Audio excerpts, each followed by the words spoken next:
अब हम पढ़ते हैं एटमॉस्फेरिक रिफ्लेक्शन। पिछले पिछले लेक्चर में हमने एनर्जी इफेक्ट के बारे में डिस्कस किया था। एटमॉस्फेरिक रिफ्लेक्शन आता है, इसमें ना डायरेक्ट कुछ एप्लीकेशन है हमारे सिलेबस में, जैसे अपराइट पोजीशन ऑफ स्टार्स।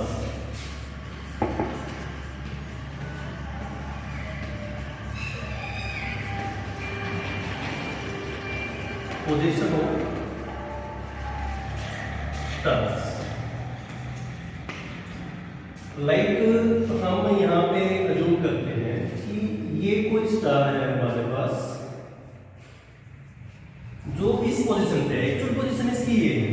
अब अगर इससे लाइट आए, हमें पता है कि अर्थ के जो एटमॉस्फेयर है, यहाँ पे लेयर्स होती है हवा की, उसमें डेंसिटी अगर टॉप टू बॉटम जाए, हम अर्थ फर्स्ट की तरफ जाते हैं तो डेंसिटी बढ़ती है। यानी कि ये जो अपर लेयर होगी इनर लेयर के कंपैरिजन में ये वेरर होगी, ये डेंसर, ये नेक्स्ट उससे भी डेंसर होगी और ये सबसे डेंसर लेयर होगी। तो वेरर से डेंसर की तरफ जब लाइट आती है तो नॉर्मल की तरफ मुड़ती है, तो इस वजह से ये लाइट थोड़ी सी बेंड होके आएगी, धीरे धीरे बेंड होती है। तो अगर अब इसकी पोजीशन देखी जाए तो यहाँ पे जो ये स्टार है,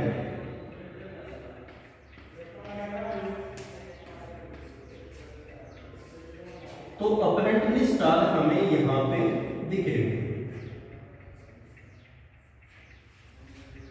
जनरली एक्चुअल पोजीशन स्टार की ये होगी, बट एटमॉस्फेरिक रिफ्लेक्शन होने की वजह से एटमॉस्फेयर क्या करता है कि डेंसिटी बढ़ने की वजह से एटमॉस्फेयर के अंदर जैसे जैसे हम नीचे जाते हैं तो डेंसिटी हवा की बढ़ती है, जिससे कि डेंसर मीडियम होता है।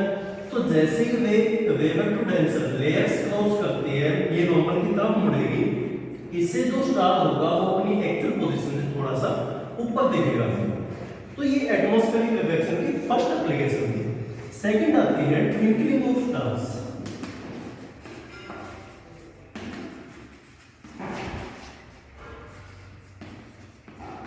स्टार्स ट्विंकल क्यों करते हैं? हमने देखा होगा कई बार स्टार्स है वो कई बार डिम होते हैं, ब्राइट होते हैं, मतलब ब्लिंक करते हुए दिखते हैं।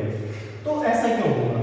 तो वो होता है दो कॉम्बिनेशंस होते हैं वहां पे। तो एटमॉस्फेरिक रिफ्लेक्शन की वजह से, atmospheric reflection plus earth rotation.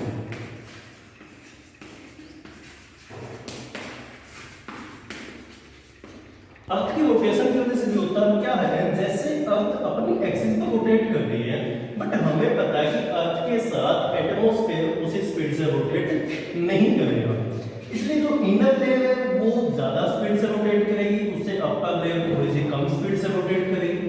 तो इस तरह से एटमॉस्फेयर रोटेट तो करता है, लेकिन उसमें डेंसिटी वेरिएशन होता है बार-बार। और इस डेंसिटी वेरिएशन की वजह से जो ये स्टार है ये हमें अपनी जगह पे ब्लिंक करता हुआ दिखता है, क्योंकि ये हमसे बहुत ज्यादा दूर है, डिस्टेंस बहुत ज्यादा है इसकी। इस वजह से बहुत ज्यादा डिस्टेंस ट्रैवल करने की वजह से ये अपनी अपरेंट पोजीशन चेंज करता है इसके रोटेशन की वजह से, क्योंकि डेंसिटी चेंज हो रही है एटमॉस्फेयर के अंदर, हवा की डेंसिटी चेंज हो रही है अर्थ के रोटेशन की वजह से। तो इस तरह से क्या होगा कि ये स्टार हमें ब्लिंक करता हुआ दिखेगा, और दैट्स व्हाई जो स्टार्स है वो ट्विंकल करते हैं। नेक्स्ट जो आएगी एप्लीकेशन इसकी होगी वो होगा एडवांस सनराइज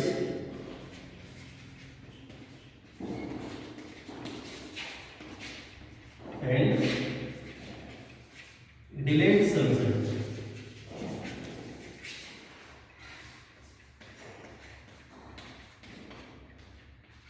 क्या होता है, जनरली जब हम सुबह सूर्योदय देखते हैं तो सनराइज जो होता है वो जनरली एडवांस होता है। एक्चुअल पोजीशन जो सन की एक्चुअल पोजीशन है वो जनरली होरिजन से नीचे होती है, बट फिर भी हमें सन दिखता है, और करीबन ये 2 मिनट का डिफरेंस रहेगा कि 2 मिनट पहले सनराइज से 2 मिनट पहले ही हमें सन दिखना स्टार्ट हो जाता है।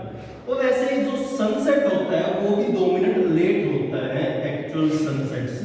एक्चुअल सनसेट से 2 मिनट लेट तक हमें सन दिखेगा। ऐसा क्यों होता है वो भी कंसेप्ट समझते हैं यहाँ पे।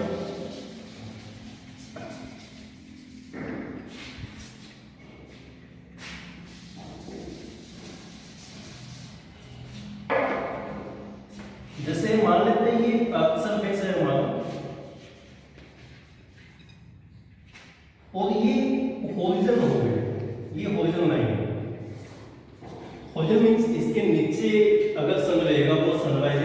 के उस पे होगा।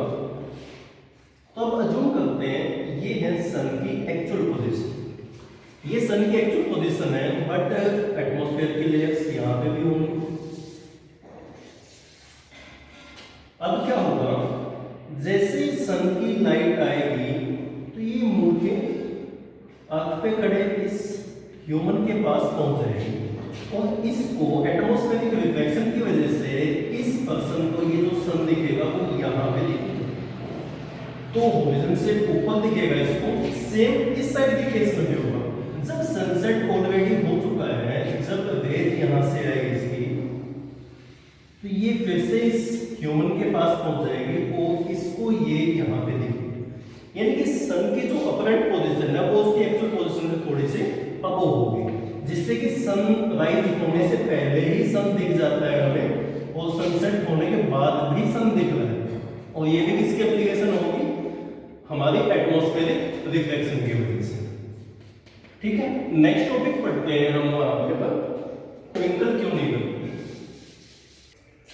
तो नेक्स्ट हम पढ़ेंगे कि प्लैनेट्स ट्विंकल क्यों नहीं करते। जैसे हमने स्टार्स पढ़ा, स्टार्स ट्विंकल करते हैं, ब्लिंक करते हुए दिखते हैं, बट प्लैनेट्स क्यों नहीं करते, उसका रीजन क्या है।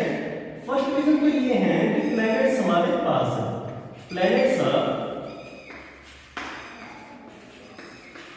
नियर टू अस,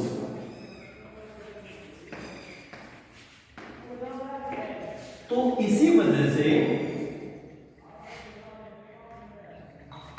और दूसरा क्या होगा, planets looks bigger in size. Planets जो है वो स्टार्स के साइज की अपेक्षा थोड़े से हमें बड़े दिखते हैं, और बड़ी चीजें ब्लिंक करती हुई नहीं दिखेगी। प्लैनेट्स की पहले क्या बात है, प्लैनेट्स हमारे बहुत पास होते हैं as compare to stars. Stars अरबों किलोमीटर दूर होते हैं, बट यहाँ पे ये उसके कंपैरिजन में बहुत पास होते हैं। और जो चीज पास होती है उस पे एटमॉस्फेरिक रिफ्लेक्शन का कम असर पड़ता है, असर बहुत कम होगा। इस वजह से एटमॉस्फेरिक रिफ्लेक्शन में जो वेरिएशन आ रहा है वो प्लैनेट्स के केस में बहुत कम होता है। इस वजह से वो स्टार्स जो प्लैनेट्स है वो ट्विंकल करते हुए नहीं दिखेंगे। और दूसरी चीज क्या है, स्टार्स के मुकाबले जो प्लैनेट्स हैं वो हमें बहुत ज्यादा बड़े दिखाई देते हैं। जैसे अगर हम यहाँ पे मून की बात करें, मून का साइज बहुत बड़ा दिखता है।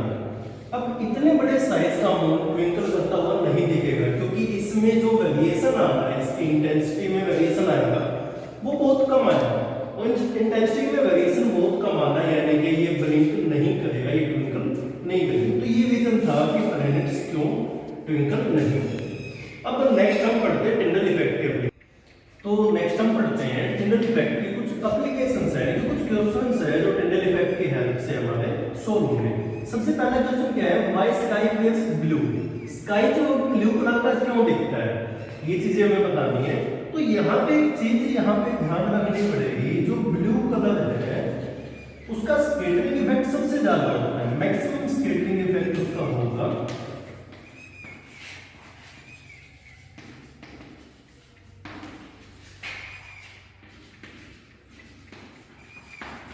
तो जैसे ही व्हाइट लाइट एटमॉस्फेयर को क्रॉस करती है, व्हाइट लाइट एटमॉस्फेयर को क्रॉस करेगी, तो जो ब्लू कलर होगा वो स्कैटर हो जाएगा एनवायरनमेंट के अंदर। जो ब्लू कलर होगा वो एनवायरनमेंट के अंदर क्या हो जाएगा, स्कैटर हो जाएगा, जिसकी वजह से जो हमें आसमान है वो ब्लू कलर का दिखता है।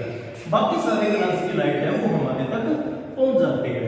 सेकंड क्वेश्चन क्या होगा, सेकंड क्वेश्चन है Why sun appears reddish during the sunrise? जैसे हमने कभी देखा होगा जब सूर्योदय होता है तो जो सन है वो रेड कलर का दिखता है, ऐसा क्यों? क्योंकि क्या होगा, देखो अगर यहाँ पे डायग्रामेटिकली समझे तो सनराइज के टाइम सन यहाँ पे होता है, यहाँ पे मान लेते कोई ह्यूमन खड़ा है, मिड नोड में यहाँ पे होगा और सनसेट के दौरान यहाँ पे होगा। तो अगर देखा जाए तो इस केस में आफ्टरनून के केस में सन हमारे बहुत पास, यानी कि मिनिमम डिस्टेंस होती है सन और अर्थ के बीच में। Minimum distance during the whole day जो मिनिमम डिस्टेंस होगी वो होगी at the noon time और at the morning and evening time this distance will be maximum। तो ये डिस्टेंस क्या हो जाएगी, मैक्सिमम होगी। तो मैक्सिमम डिस्टेंस के तौर पर जो रेड कलर है जिसकी वेवलेंथ सबसे ज्यादा है वो सबसे पहले पहुंचेगा, क्योंकि सबसे तेज वही चल रहा है यहाँ पे। अगर उसकी स्पीड देखी जाए तो सबसे तेज कौन भाग रहा है यहाँ पे, रेड कलर। तो रेड कलर इस आदमी के पास सबसे पहले पहुंचेगा और जो बाकी कलर्स है वो एनवायरमेंटल जो हमारा एटमॉस्फेरिक रिफ्लेक्शन है उसकी वजह से एटमॉस्फेयर में स्कैटर हो जाएगी। तो इस वजह से जो सन है वो हमें सिर्फ रेड कलर का दिखता है, ना कि व्हाइट कलर का। लेकिन जब यहाँ पे होता है सन तो यहाँ पे वो एक तो नॉर्मल पे हो गया, बिल्कुल 90 डिग्री के एंगल पे हो गया और हमें पता है कि नॉर्मल पे जो रेज आती है उसमें कोई भी रिफ्लेक्शन नहीं होता। तो इस वजह से सभी के सभी 7 कलर्स की रेज यहाँ पे आएगी, तो यहाँ पे कोई एटमॉस्फेरिक रिफ्लेक्शन नहीं होगा और सन हमें व्हाइट कलर का दिखेगा। लेकिन सेम सनसेट के दौरान फिर से वो मैक्सिमम डिस्टेंस होगी। मैक्सिमम डिस्टेंस होने से रेड कलर सबसे पहले पहुंचेगा, उसके बाद बाकी जो कलर्स होंगे वो एनवायरनमेंट में स्कैटर हो जाएंगे, जिसकी वजह से जो सन है हमें वो सिर्फ रेड दिखता है। इसी वजह से सनराइज और सनसेट के टाइम पे सन जो है वो रेडिश नजर आएगा। अब नेक्स्ट थर्ड एप्लीकेशन इसकी पढ़ते हैं।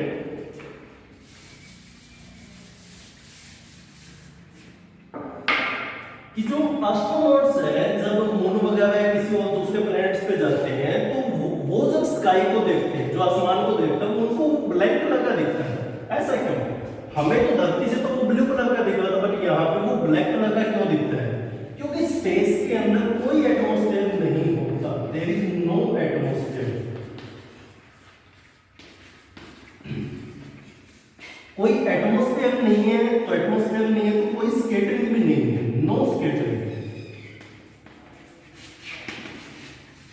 और जब कोई लाइट स्कैटर ही नहीं होगी तो हमें स्पेस में या हमें स्काई का कोई कलर दिखेगा ही नहीं, there will be no colour